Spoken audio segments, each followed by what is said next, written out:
Gamers, gals, and my non-binary pals, we're on MBT's YouTube page, but for once, we're not gonna react to him. We're gonna have a little discussion about a video that was a little interesting to me for the most part, and that was his Fire King Tri-Brigade 10-minute testing. Oh boy! But first, this video was brought to you guys by Imperium Duelist. Imperium makes some of the best Yu-Gi-Oh accessories and apparel, full stop. In fact, I religiously used their cherubim oversleeves for over a year at one point. And speaking of accessories, we've come together to create the Hoppin' Around playmat. You're all my little drama frogs, and I wanted to create a piece of art that is actually some form of usable merch. It comes in two colors, monochrome and hot pink, which is my favorite color by the way, and I am in love with how they turned out, both the single and two player variants. Pick up a playmat, be sure to use my code Stevie10 on all products for their site for a 10% off discount, and be sure to tag us when yours comes in. And what kind of sussed me out regarding this deck was how he described the deck as a budget option, and he's not wrong. There are ways to build this deck in a budget manner. You could play the Dogmatica package, you could just play the pure Tri-Brigade stuff, you could just play like, you know, a much larger Fire King package. But what I think kind of misses the point of what makes a budget deck is when you just end up cramming expensive cards in there anyways. I'm looking at this deck profile and I see a Diabellstar, Triple Wanted, Typhon, SP Little Knight. When you go on TCG Player and search up fucking Wanted, I don't know if I'd call a $40 playset of a card necessarily budget. Also, oh my god, this card went from $100 to $40. What happened? Like, yes, my kidneys are suffering slightly less. And by the way, cards like SP Little Knight are still like $1 trillion fucking dollars. Even in the video, it's like, yeah, SP Little Knight is a non-negotiable. And I think, in my opinion, this kind of brings into a larger argument of what budget actually means. Because I don't think that having to spend $300 to $500 on a deck, which, you know, is usually the fucking baseline for a deck in Yu-Gi-Oh, I don't think that should be even considered quote-unquote budget. It may be budget relative to the format we're currently in, because again, fire decks are about $1,000 to $1,500, depending on what stage of your Yu-Gi-Oh lifespan you're building them in. But I think that, in my personal opinion, if you want to play a budget deck, you should not be playing anything even remotely tangential to meta. Because if you're going to be playing something relatively tangentially related to meta, again, this Fire King variant, you're going to be up against a wall when it comes to card choice. Because you're just going to be looking at yourself and being like, well, I could put the Diabellstar package in here, but I'll, like, you know, compromise and I'll only buy one Diabellstar. Or I'm going to play SP Little Knight and only have one of them, or one Typhon, when these cards still individually are extremely expensive and are just going to, like, wreck your wallet. That's not budget deck building. You're just building a bad deck. In my opinion, budget deck building shouldn't come from a place of, you know, something offshooted from the metagame. It should be something completely removed from the metagame and is still able to actually function. Now, this isn't saying that, haha, just play a rogue deck, because let's be fucking real. There are a lot of rogue decks that exist that are way too fucking expensive and are still turbo ass. Look at Kashtira. This deck is so fucking garbage in regards to like the current metagame, outside of like exactly Fenrir. But this deck is still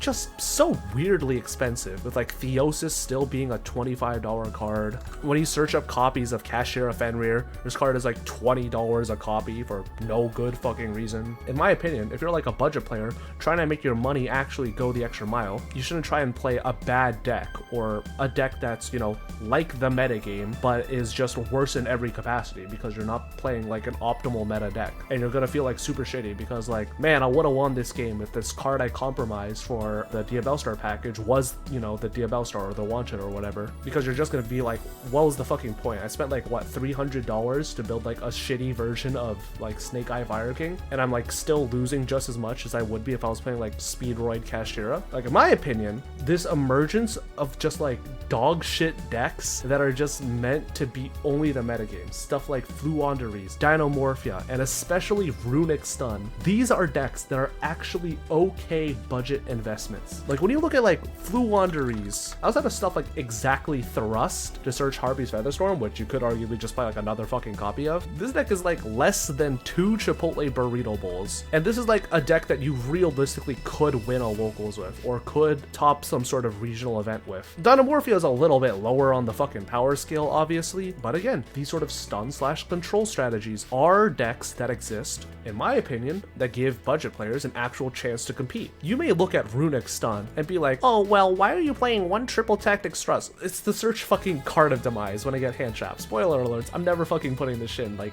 80% of the time. It's never resolved. And if you're like, oh, but you have to play SP Typhon, these cards have literally never came up once. I'm gonna just be real. You could play like an additional Sleipnir and Freki and you would just be completely fine. I think that Yu-Gi-Oh has just been in such a bad budgetary state for the past 6 to 12 months that it really is kind of making people delusional on what budget actually means. Like, I remember when people were complaining for like $300 to $500 budgets was an extremely outrageous price, and because it is. Like, $300 to $500, that's an insurance payment. That's a fucking car payment. You should not have to pay $300 to $500 for fucking any deck of Yu-Gi-Oh cards. Like, I'll continually cite this for like the rest of human history. But the 2019 Megatins where like Salamangreat, Striker, and like Thunder Dragon were all literally like $100 decks. That is what I consider to be like affordable Yu-Gi-Oh. That is what I consider to be within the realm of possibility for most people who are willing to invest in the game, at least somewhat casually or semi-competitively. Like, you should not have to spend more than $100 to $150 to be able to enjoy a casual hobby. And like, as fucked up as it is to say, I really do like that stun decks are making a re-emergence.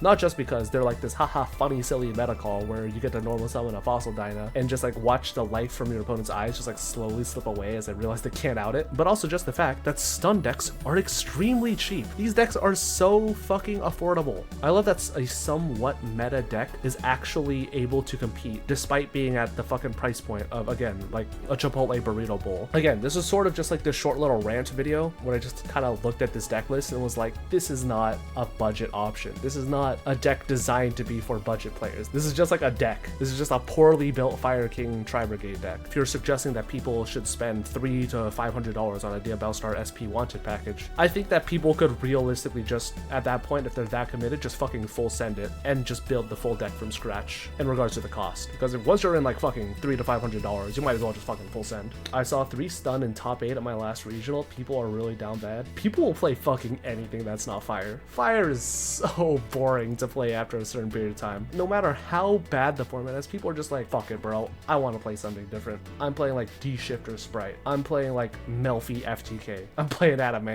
Like, fuck it, bro. We ball. But let me know what your guys' opinions are on meta decks as a whole, or at least this sort of weird bastardization middle ground of what meta decks can be. Do you think that the sort of halfway zone is considered to be budget friendly, or do you consider budget to only really mean, you know, $100 decks, $50 decks, $20 decks? What do you guys consider to be an actual quote-unquote budget, and how people should approach these sort of decks? Should people be trying to come at them at the lens of making a meta deck just 100% worse and you just having a bad experience with it overall? Because again, you're playing a meta deck that's basically losing all semblance of why that deck is meta. The reason the whole Snake Eye Fire King deck is so broken is because it can push through like 10 million pieces of interruption because all of its cards are so broken and generate so much advantage, whereas again, something like fucking Fire King Tri-Brigade, this shit just loses to like one hand trap. Like, let's not delude ourselves. But yeah, I just want to hear your guys' opinions. Again, this was like a short silly little rant because I saw fucking Diabellstar in a budget deck, and yeah, it's gonna be it for this video.